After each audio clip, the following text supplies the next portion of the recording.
For someone who wants something so badly, it shouldn't be ignored. If you have knowledge that can help someone, why wouldn't you give it? And you're watching them struggle time and time again and figure it out by themselves. And it's hard for some people to accept when I'm like, okay, I want you to change this and change that. And they're just like, I've been doing this same skill for 3 years and no one's ever said it's wrong. And then you can tell in their mindset, okay, but it's not about being wrong. Mm-hmm. It's about making it more technically correct, which will then make the next skill easier for you. Hey everyone, I'm Pam Majumdar and you're listening to Better Late, the podcast about adult gymnastics. If you haven't heard, Better Late is co-hosting a meet in June. We're bringing you Just Flip with my gym judge, where you can compete in one or all 4 women's artistic events or do an exhibition of skills for feedback only. The meet will be judged by Chelsea Memel and Nicole Langevin, and slots are almost gone. Check out the show notes for more info. In last week's episode, I shared part 1 of my interview with Michelle Carhart, owner and coach at Dynamite Gymnastics in Maryland, about the 4 elements of gymnastics coaching that she focuses on. In part 2, we talk about how she's worked with gymnasts, including kids and adults, to fix improperly learned skills, how to overcome blocks and fears, and the adult team she's just started working with. I said it before, and I'll say it again. Michelle is the kind of coach more adult gymnasts need.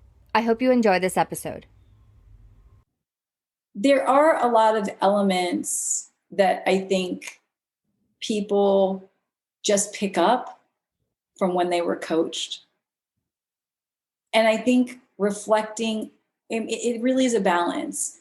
Some of that is good. Some of that pushing and focus, like, pushing to overcome fear, pushing kids because you know they can do something and wanting them to do it. There's something to that.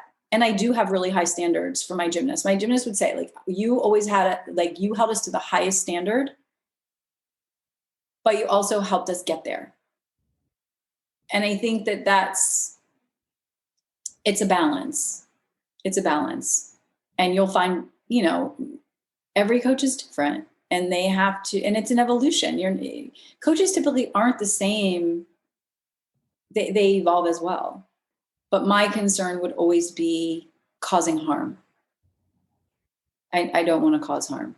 Mm-hmm. I want to help teach kids when they, at the end of the day, what I realize is all the kids who now, they're not kids, they're married, they have children of their own, and they contact me.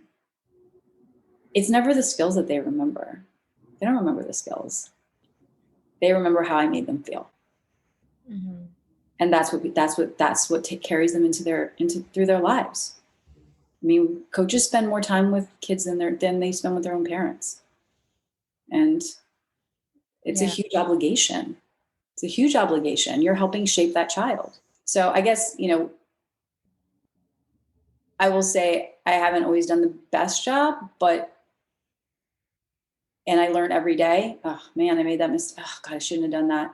But it is about learning for me as well. And it is for me of taking a failure and turning it into positive something, right? Where I can turn it around and remind myself, okay, we're not, you got to not do that. You got to be careful about that. And that just adds to my knowledge base and makes me better the next time. Yeah. I think what you're saying, you really hit the nail on the head for me. Like when you talked about how the gymnasts that reach out to you later talk about how you made them feel, because that maybe really is the missing component in the sport of gymnastics that people don't talk about as much, the emotional aspect. And when you said, there are good reasons to stop doing gymnastics. And then there are like the ones that you never want to, out of fear or because of this or that. And yeah, I think in the world of adult gymnastics, especially, all these barriers or lack of training time, lack of access, gyms that won't even let adults train because of insurance issues. That is like the most taxing part that I feel like for me, like being made to feel like you're wanting to do gymnastics. Who cares? Yeah. That's how I kind of was made to feel like when I was too old to be moved on to team. Like your passion doesn't matter. Your willingness to do like all the conditioning, all the training, whatever we tell you, doesn't matter. You don't matter. And that's personally for me why. Like, I haven't really, I think I've taken one gymnastics class in the last 5 years. Oh, wow. I have a literal gymnastics podcast that I spend hours on every week. And I mean, I might do some stuff at home, but like, I know myself well enough to know that I shouldn't try to teach myself anything. Been there, done that, got injured. So yeah, like I still like I'm tired of the emotional aspect of going and feeling like, okay, well, I can go on bars, but I have to be mindful if one of the team kids wants to do bars, they will always like take precedent. Even if it's like 8:30 in the evening, it's Mhm. it's the end of their workout, it's the start of the adult class. But still, like somebody sticks around and wants to use it, their needs are more important than Well, ours. and that's actually funny that you say that. Our gym, we don't do that. In fact, our gym, our class kids have priority over team Wow. for equipment. I do not like elitism in any form. I do not want to provide a platform where someone thinks that they're better than anyone else. And we just don't. We have a kid who is training on the Olympic tumbling and trampoline team. I mean, he's at national training. You will not find that kid on any of our websites because yes, we can train very high level athletes, but what's more important is that kid is an awesome kid. Yeah, he's good at gymnastics. More importantly, he's an awesome kid. And when we have kids come in, if they exhibit any bullying, any behavior that makes the other kids feel uncomfortable, they won't be accepted onto team. It doesn't matter how good they are at the sport. It doesn't matter. What's much more important is the environment, everyone feeling comfortable, everyone having fun. And it's a different way of doing it. A lot of gyms, they want high level athletes, and obviously maybe our the way that we do things wouldn't work. But when you think about people living into their 80s, 90s, and 100, they're not going to, you're doing gymnastics is a blip in your life.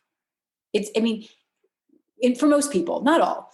And I think that you have to have that body, you have to have your self-esteem, you have to have, gymnastics can build so many wonderful things.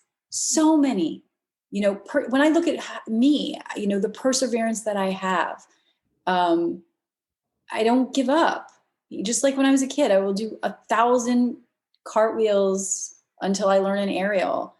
I will do 1,000 whatever to get work. You know what I mean? I mean, COVID's been challenging for a gym, but I don't give up. And I think that, and I believe in myself. And I think that too many kids are negatively impacted by their gymnastics experience. Mm-hmm. And I try to create an environment that I just don't want that to happen. I just don't want that to happen. I would be devastated, I think, and so we all are like that. And I will tell you, so we have an adult, so we started an adult team at my gym last week. And it's amazing. It's amazing. I love it. But going back to what you were saying before, about them not really paying attention to you. I can't tell you how many of the adult gymnasts said, no one's ever said that. No one's ever explained it to me like that before. No one's ever corrected my round off. It's a round off. Yeah, round offs are important. They're really important. Handstands are really important. And there's, I'm so glad that I can help. Um, but it is a little sad uh, that they just haven't gotten that level of attention. For someone who wants something so badly, it shouldn't be ignored. You know, if you have knowledge that can help someone, why wouldn't you give it? And you're watching them struggle time and time again and figure it out by themselves. I mean, I don't know. And it's hard for some people to accept when I'm like, okay, I want you to change this and change that. And they're just like, I've been doing this same skill for 3 years and no one's ever said it's wrong. And then you can tell in their mindset, okay, but it's not about being wrong. Like for me, I'm like, it's not about being wrong. It's about making it more technically correct, which will then make the next skill easier for you. You know, it's not right or wrong. It's just, improving in a technical way. There's no judgment. It's just a matter of if you want it to be more powerful, if you want your round off to be more efficient, right? Because it's all about efficiency. It's all about power. There's a way to do it that might change that and make it a little bit better. Make it a little bit more efficient, make it a little bit more powerful for you. Yeah. So, and I it's, think that's a really good point that you made too. So many good points.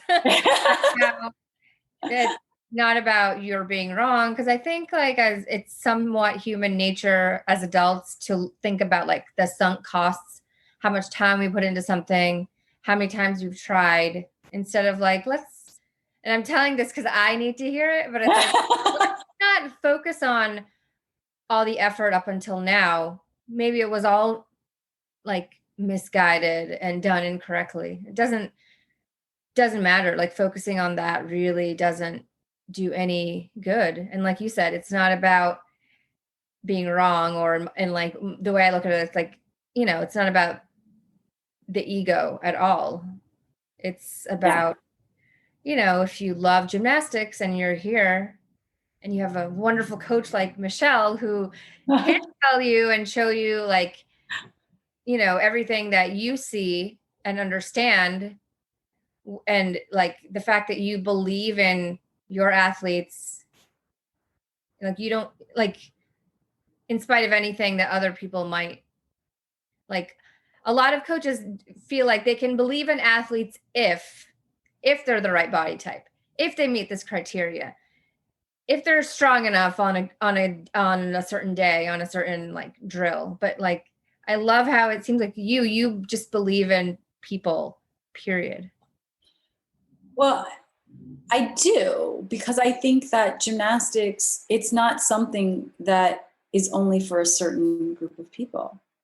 It's for everybody. Everybody can do it. But you have to have the drive, like anything else. So you don't have to be gifted. You don't have to be naturally talented, athletic. You don't have to have any of those things. All of that can be built. And the woman in the adult class, yesterday was the third lesson. The first one, she was doing a kip. She's strong enough because she pulled out a kip. When she first came in, I said, well, what can I do to help you on bars? And she's like, she said she wanted to get a higher cast. But if you finish your kip with your feet behind you, you can't cast. There's no cast. You want to finish your kip with your feet, and you want to finish in a pike with your feet in front. When you do a cast, you need your feet to be here so that they can go here, right? And so she was finishing the kip with her feet behind her. So that's why. But then if you back it up, everything that precedes it informs the next segment of movement. So you're finishing with your feet behind you because of the rest of your kip, because you don't have an extension, because your hips are coming back too early, because your feet are not, you're kicking down. So there's all these different pieces. And I knew it was going to be hard for her. by looking at her face. And of course she's wearing a mask, so all I see is her eyes, but it still was like, it's hard to hear. It's hard to hear that you've been working on something. And I was actually explaining this to this woman this one who lives in Hong Kong, that I do private lessons with her. And I said to her, because she was saying, well, that's good that she now can learn how to do it technically correctly. And she said, and so I turned it on her and I said, what if it turned out that everything that you and I have been working on for a year was wrong? How would that make you feel? Right? Mm-hmm. And she's like, yeah, okay. It's like, I get it. And that's a horrible feeling, that you're working on something for so long. No one's taking a look at it to help you move in a different direction. And then when it's all said and done and you have it, now we have to go back and actually change it. Mm-hmm. Do you really want to? And that's a question that you'll find with a lot of gymnasts who go to gyms, and we have kids that come from other gyms occasionally. And this one girl, she was 12 and she left her gym because she couldn't do a giant. But the reason she couldn't do a giant was because she had no shapes. She didn't know how to do a hollow. She literally was just trying to throw her body around the bar in a giant. And I explained what she would need to do to be able to do a giant, which is these shapes and strengthen and do these things. And she wasn't strong enough. She was just very, very loose. And she quit. She didn't want to. And so part of the training in gymnastics is this mental, it's very emotional. It's very, if you're trained for, my God, she's been in gymnastics for so long. And to feel like all of that, I'm now at a point where it's pretty much all of her bad habits caught up with her. And that happens. And that's one thing that, we had a girl on team, she was level 8 or 9. Well, this is probably when she was a 7, because she was working on either, there's a decision to make, right? You're doing your Chenkos or you're doing Suks. Mm-hmm. It's going to be one or the other. And she wanted to do your Chenkos, but her round off. And I had her from when she was little. And she came from another gym. You have to change your cartwheel. She didn't want to change her cartwheel. She's like, my cartwheel's fine. Mm. I'm telling you, at some point, this is going to become a problem. It's not going to happen next year. It's not going to happen the year after. At some point, if you don't fix this, it's going to be a problem. She had very closed shoulders. She arched in her back. And sure enough, she wanted to do your Chenkos. Nope, you're doing Suks, because she couldn't fix it. And I think looking out for their emotional well-being down the road. When you there was a very high level coach who once said, she was teaching bridges, and she said, don't teach your kids straight knee bridges.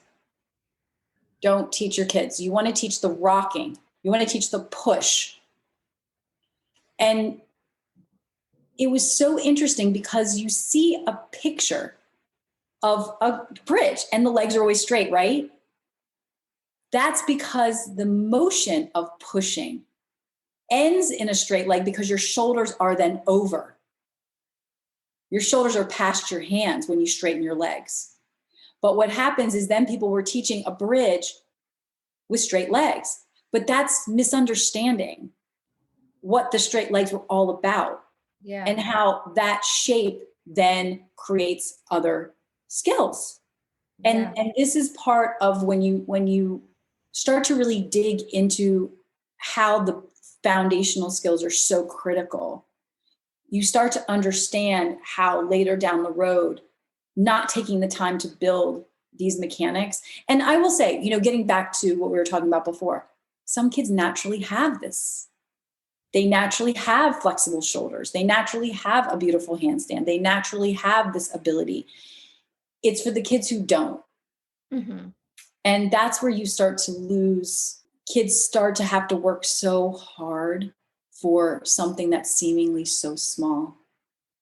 And that's where you're getting discouragement. You're getting, frustration. You're getting all of these things that you can prevent if you take the time in the beginning, because there's nothing worse than having to fix stuff later on. There's not for anybody. And I feel for them. I feel for them. Like, you don't have to, this is so up to you. But anyway, the woman who was doing, then she did a round off, and she put it took time, right? She was doing, okay, well, you need to, I would give her corrections. Okay, you need to turn your hands this way. You need to do this. You need to open your shoulder.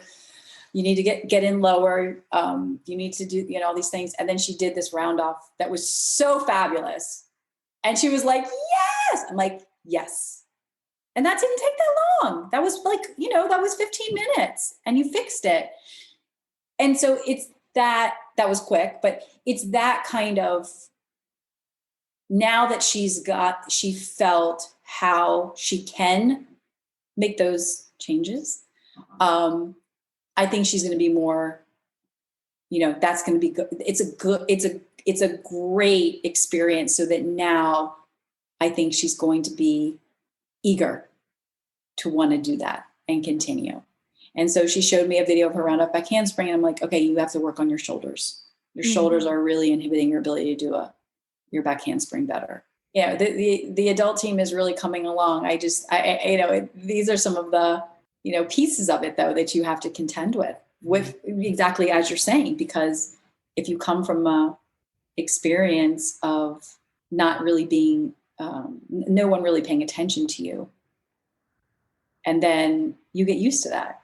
And then you have someone coming in saying, you got to change this and this and this and this and this. And they're like, what? No, I don't like, oh man, I don't want to have to do all that. But anyway. Yeah. Wow.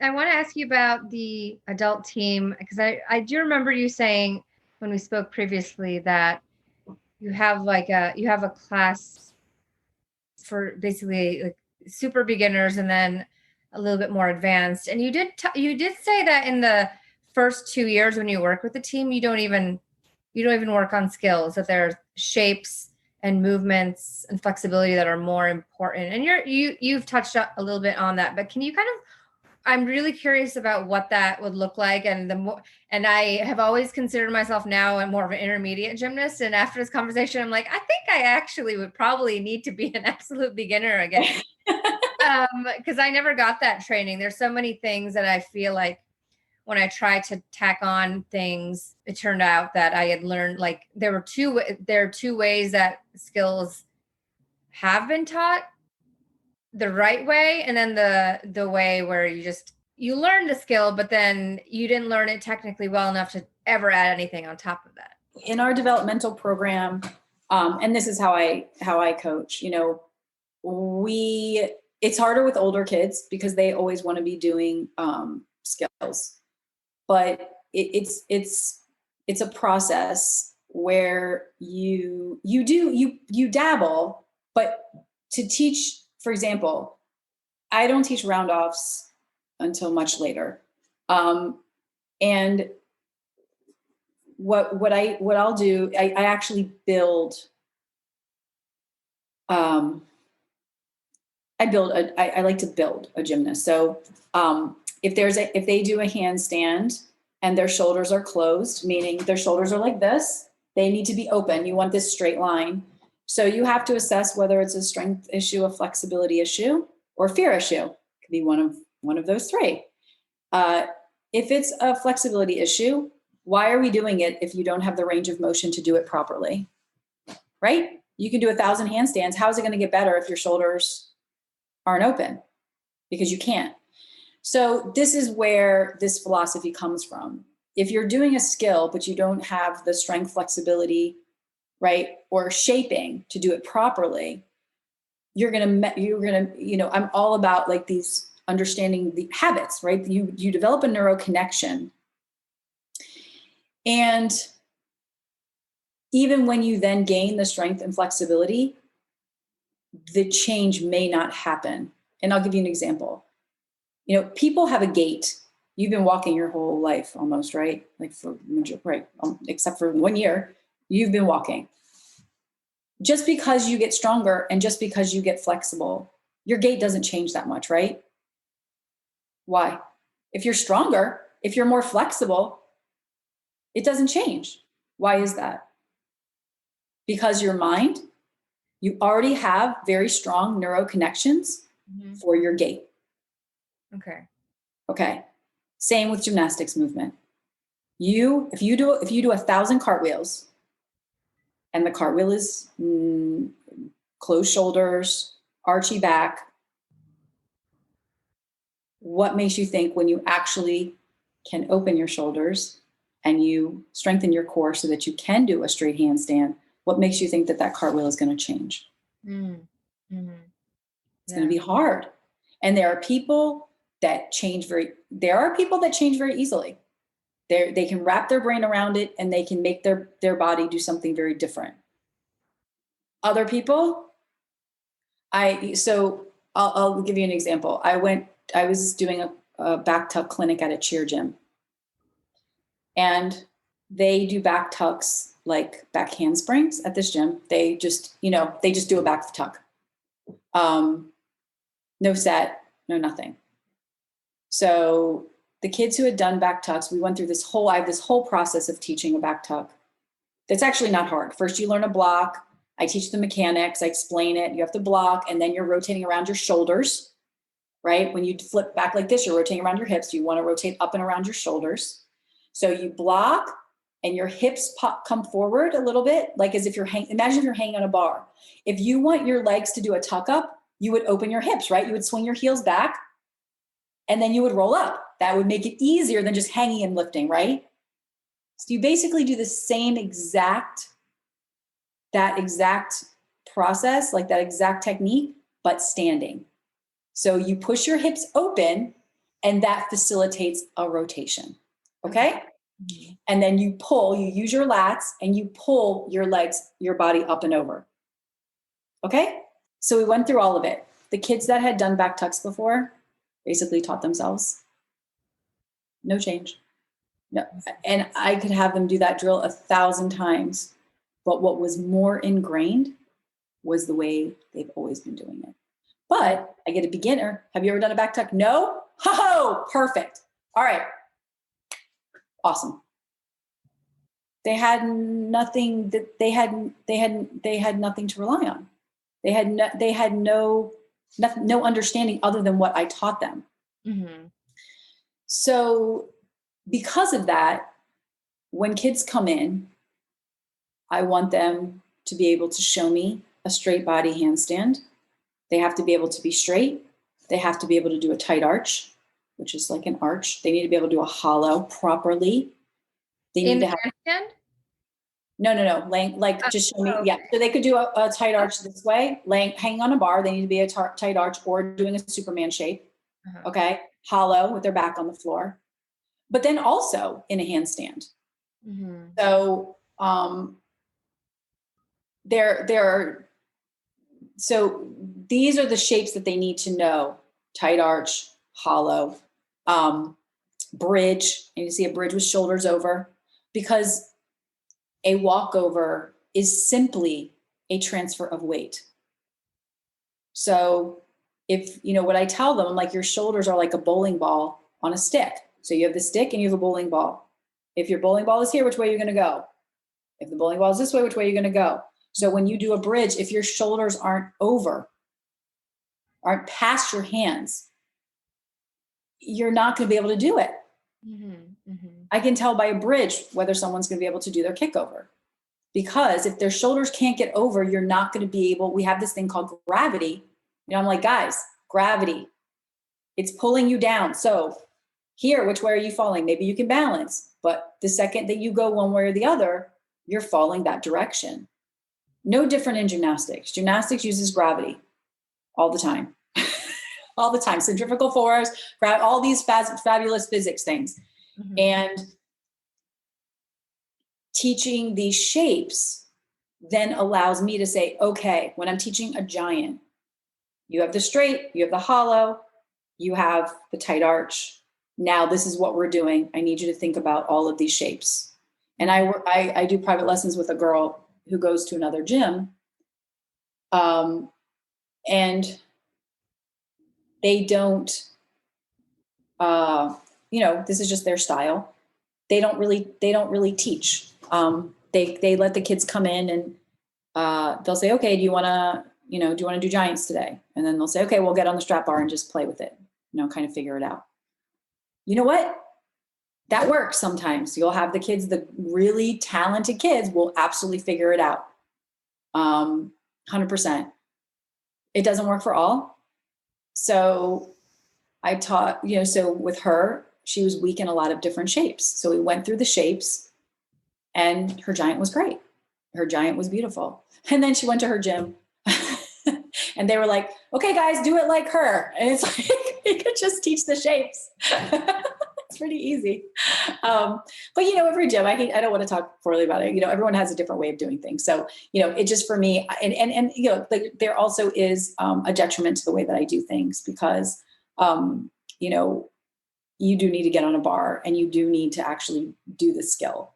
And so when my brother and I used to coach together, he's on one side and I would pick off the kids and take them and work on what they needed. So if I'm watching a cast handstand and they're not doing it properly, I'll take them down and start working on different drills and skills that they need to be able to do that.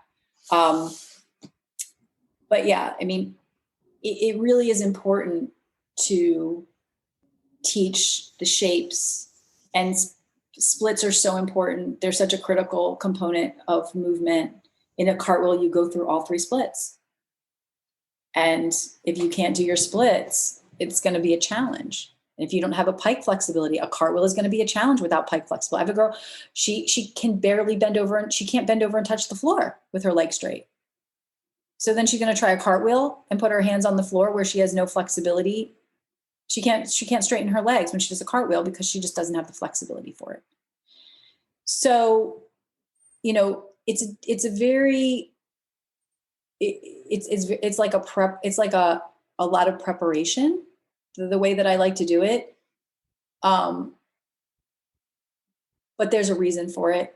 And it really is about trying to avoid kids getting frustrated and kids hitting barriers. And you'll find that a lot of kids hit barriers. There are a couple of reasons kids hit barriers. One, they can't get a skill. And imagine, I can't get this skill. I can't learn the skill, so I can't move up. It's the one skill I need to move up and I can't do it. And then being able to tie that back to 5 years before when you weren't taught that skill early on. Mm-hmm. And what I find is that, like I said, kids are very reluctant to want to revisit that a lot of times. So if you do it in the beginning, it teaches a lot of things. Also, it helps them understand why these things are important. So they understand splits are important. They understand how splits feeds actually will be put to use. They see how straight body is put to use. They see how hollow is put to use. They see how tight arch is put to use. They see how bridge is put to use. They see how it builds. And,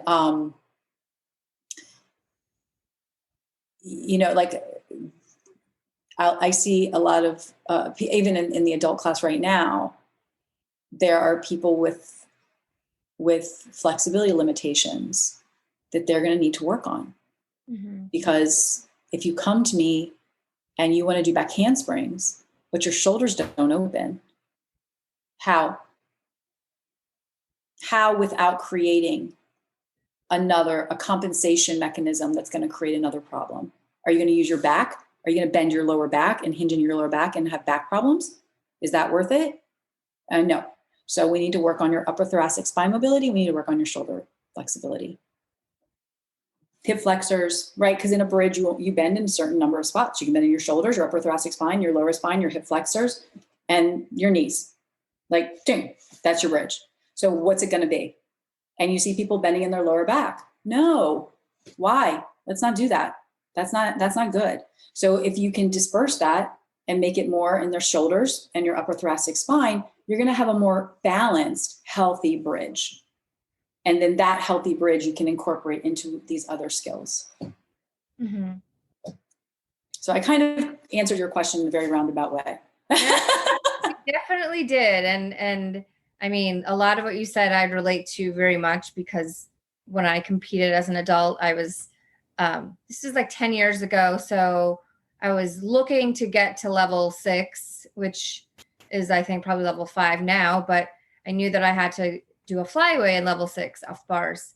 And when I was 12, I only had a pullover and a back hip circle, but for some reason they had us doing flyways into the pit, and I broke my toe and I was out for 6 months. Wow.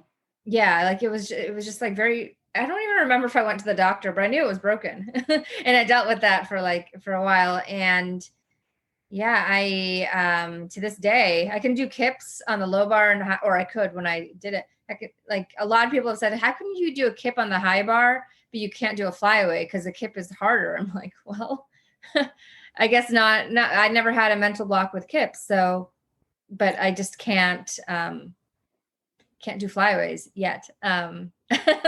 Yeah. So, yeah. Like, and if you had told me at the time, and I did quit because for other reasons as an adult, 10 years ago. But if you had told me that I needed to revisit and then spend a lot of time on how to learn the flyaway correctly, one, I don't know if I would have been okay with that and willing and really emotionally able to say, yes, I'll relearn it. And two, honestly, I don't know if the coaches at that gym were equipped to do that, because they were dealing with 11 and 12-year-olds than me, the lone 26-year-old in the mix. So they just didn't they didn't have the resources necessarily to spend. And yeah, so I think, everything you said, it really, like, you talked about how in that example of shoulder flexibility for back handsprings, or you can compensate, which isn't a good thing. And that, I mean, it just calls to mind, like, why do people compensate? It's when they're lacking, or when there's a need.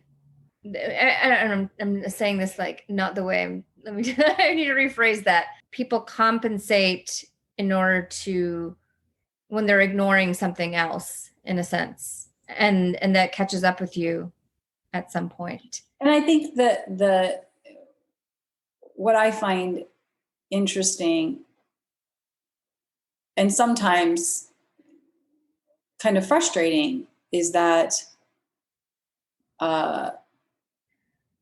there seems to be focus on, okay, do a bridge. And to your point, if they are compensating by using only their lower back, we need to do a better job as coaches of saying, okay, your shoulder flexibility, you need to work on that. So what I'll do is I'll have kids elevate their feet when they work on bridges, because that takes all the pressure off of their lower back and forces them to just work on their shoulders. So we do bridges. I don't even do bridges on the floor first. I do bridges with feet elevated first, because I want them to work on their shoulders and their upper thoracic spine mobility first, mm-hmm. and take the lower back out of the neurological connection equation. I don't want them working on that. I want them to feel their shoulders and their upper back when they're doing a bridge first. Mm-hmm. Mm-hmm. Okay, so that kind of tilts it in that way, where they're starting to use that part of their body first. Because if you learn it on the floor, a lot of times you're going to hurt. And this is all about muscle activation. So when I first inherited this group of team girls, they were level 6. They would hang on a tight arch on the bar, and I would say, and I asked them, where do you feel it? And more than half said their lower back. Mm-hmm. Nope. Everybody come down. Unacceptable. Everybody come down, lay on the floor. Now, You're going to lift one of your back legs up, and I want you to squeeze your butt. And I'm poking so that they can actually activate their butt and their hamstrings. And I'm poking so as they're lifting to get their brain to attach to that part, not their lower back. I want their brain to feel that. So we did these exercises back on the bar. Now, where do you feel it? In my butt and my hamstrings. It's just a matter of having your brain connect to the right part. And you have firing patterns in your body, and you need to make sure that you're connecting. Your brain is connecting the correct part. Like I had a kid who her firing pattern was up her leg, completely jumped over her butt, and then up her back. She couldn't squeeze her butt. And it took a long time for her to be able to activate that. But that is critically important. You have to be able to activate each of these components. They're super important. And back to what you were saying about your flyaway. I've had several kids, I remember years ago, a mom pulled me aside and said, I wasn't coach. I don't think I was coaching her daughter, but I had coached her daughter. And she said, she's terrified of a flyaway. She's terrified. And I was like, where is she? Where's this child? Give her to me. So I was like, come on, let's go in the gym. And so I took her in the gym, and I said, hang on. I told her, grab the bar, and I held her on her back like this. And so she stretched out this way. And I said, hit your toes on the bar. Keep your shoulders open, hit your toes on the bar. And she's pulling her knees up, and she can't. It's physically impossible to hit your toes on the bar if you keep your shoulders open. The reason people hit is because they close their shoulders, and that does almost like a tuck up. Mm-hmm, mm-hmm. And then they hit. It's just mechanics. It's pure mechanics. So I said, okay, pull your knees up to your belly. Now let go, flip, let go, flip. Now let's do a little swing, flip. She got her flyaway back in 5 minutes, not even 5 minutes, because she then understood why it happened, how not to make it happen again. And then she proved to herself that she could. And that's all it took. And then she was back doing flyways. So I think that for a lot of people, including children are smart. If you can explain to them how things work, you will be able to help them get over their fear more quickly. Yeah. Because they'll understand if you can explain why something happened. And there was another girl who, she was doing giants. She hit her foot. She had a huge bruise on her foot. Same thing, flyaways. And so I did the same. I had her lay on the floor with the floor bar, and I said, now hit your feet on the floor. Same thing, same drill. And she was doing flyaways again. And then she had an issue with her giant where she kept letting go. And her coach, after she let go, I guess it scared everybody because they made her sit down, which is like, I tend to want to deal with it that minute because I don't want them oscillating and thinking about it and stressing. It makes it worse. The anxiety, it makes it worse. Yeah. When you're caught in that fear loop and you don't know why and you can't figure it out and you're sitting there thinking. So she came and I looked at her grip and I was like, well, look at your grip. My God, it's so stretched out. You're probably that makes sense that you would let go because if it's catching, you're down, that makes sense. So I readjusted her grip and I said, when you go around the bar, I want you to press on your dowel. Because this girl never is scared. And she was almost in tears. That showed me just how terrified she was. She wasn't, and what I realized, she wasn't terrified of the skill. She was terrified because she didn't know why she was doing it. She didn't understand. And so I said, okay, let's go to the pit bar. And I want you, as you come around, I pulled your grip down. So this should be better. How does this feel? And now I want you to press on your dowel when you come around the bar. Her giants were fine. It never happened again. A lot of it's mental. I'm sorry. I was to say what you just said is just, again, spot on because as an adult, when I was in adult classes and just trying to work my way back up emotionally to doing a flyaway, I was okay. I mean, this is the only way I knew how to deal with it. I was like, I'm okay if I hit my toe. It's not going to hurt that much. And so, it's like you said, it's So like, brave of you. it's like, that wasn't the real reason for my fear. It was like you said with this girl, like, I didn't know why everybody else could just do a flyaway and not hit their feet. And I couldn't. Like, it was afraid of that, like, unknown. And like you said, like, when I did drills as an adult, like, I would have coaches say, open your shoulders, tap, blah, blah. That's when you let go.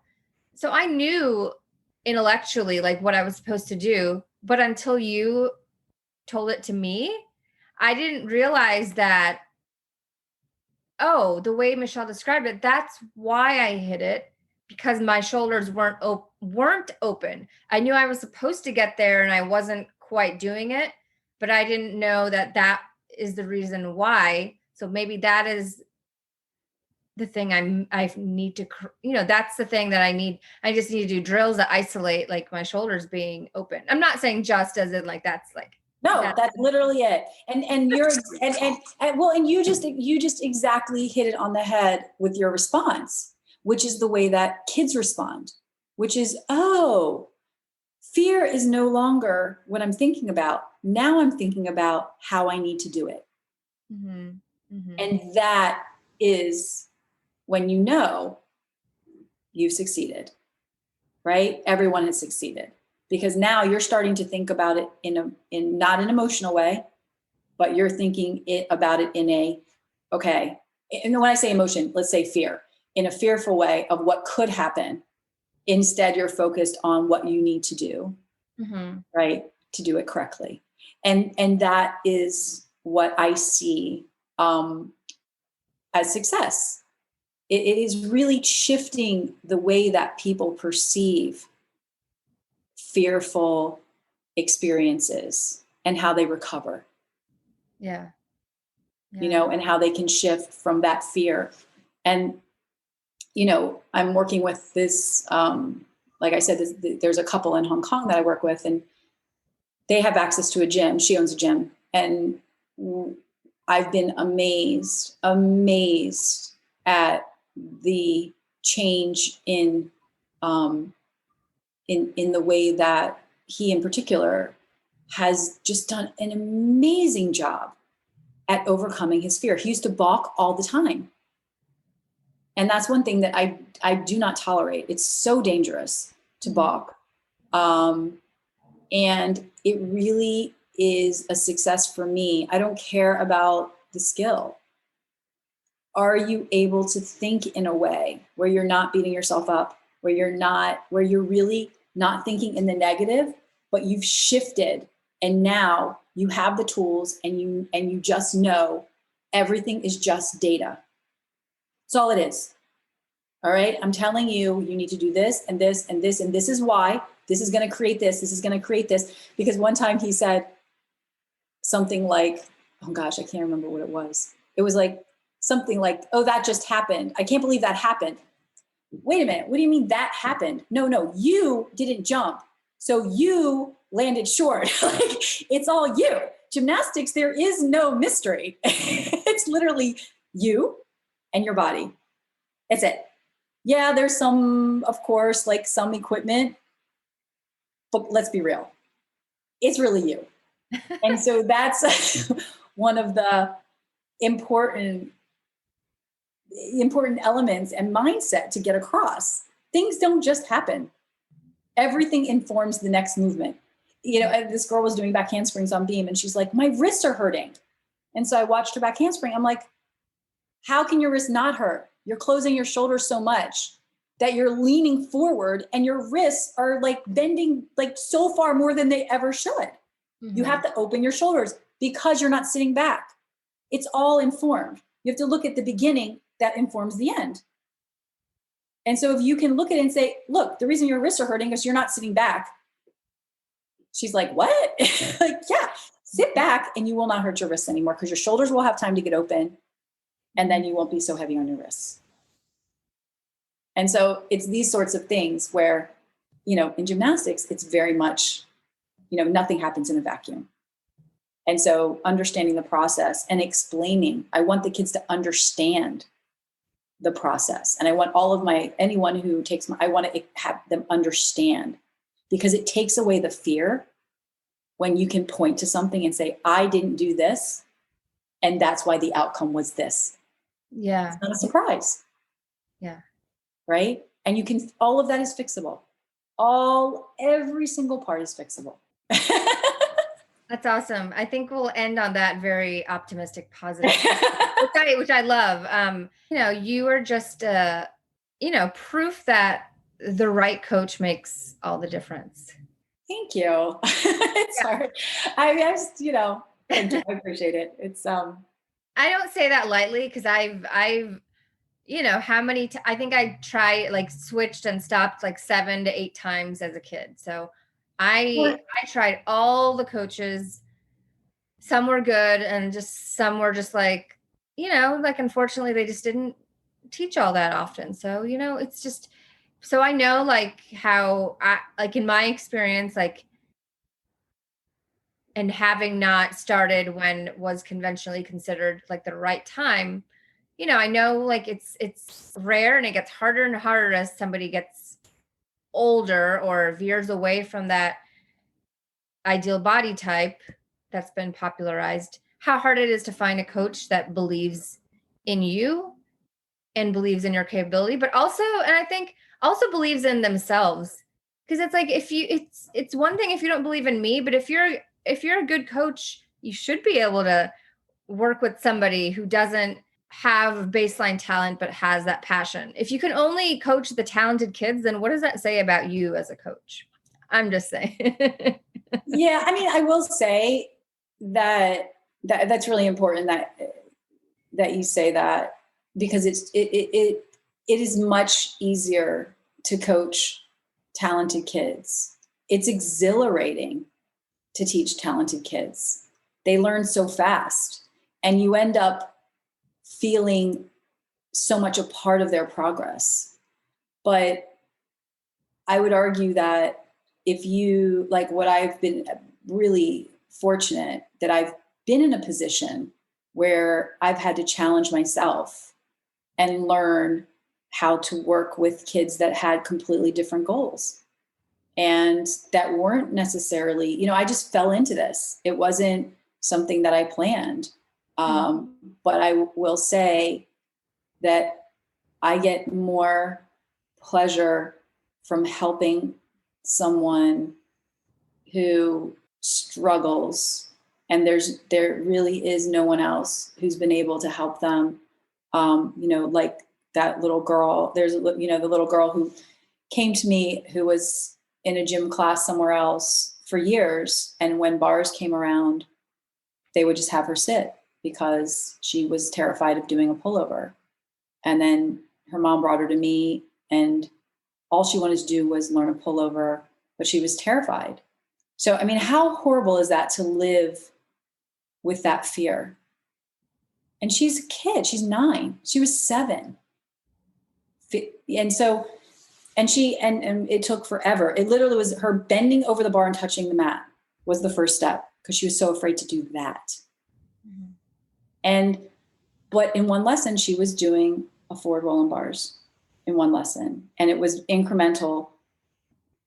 But luckily, her mom brought her, and luckily, I was there. And luckily, I mean, and at our gym, it's more than just me. There are many me's. I'm not particularly special, but that she happened to live in the area, that she happened to be able to bring her child, and she happened to, it just was amazing. And that's what scares me, is knowing that there are people out there, children out there, who they don't know that there are people who can help them, and people that they don't know that there's someone out there or people out there who can help them overcome fear or learn a skill that they want to learn. So, that's just our gym. That's how all of us are. We have all of our head coaches do lessons are part of our program for kids with special needs. It's a privilege. Only the best are allowed to work with our kids with special needs. It's not the ones that are it's the best. If you are not the best, you cannot. It's a privilege. It's just a different way of doing things, but there's a lot of happiness that comes from it.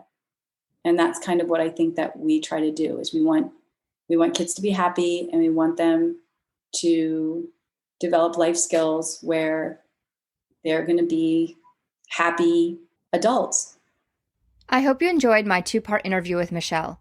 If you have any questions about anything she talked about, her email is in the show notes, and you can also find her in the Just Like Fine Wine Adult Gymnastics group on Facebook. Thank you for listening to this episode of Better Late. If you like this episode, please subscribe and leave a 5-star rating on Apple Podcasts. It really does help. If you have guest or episode suggestions, send an email to betterlatepod, that's BETTERLATEPOD @gmail.com.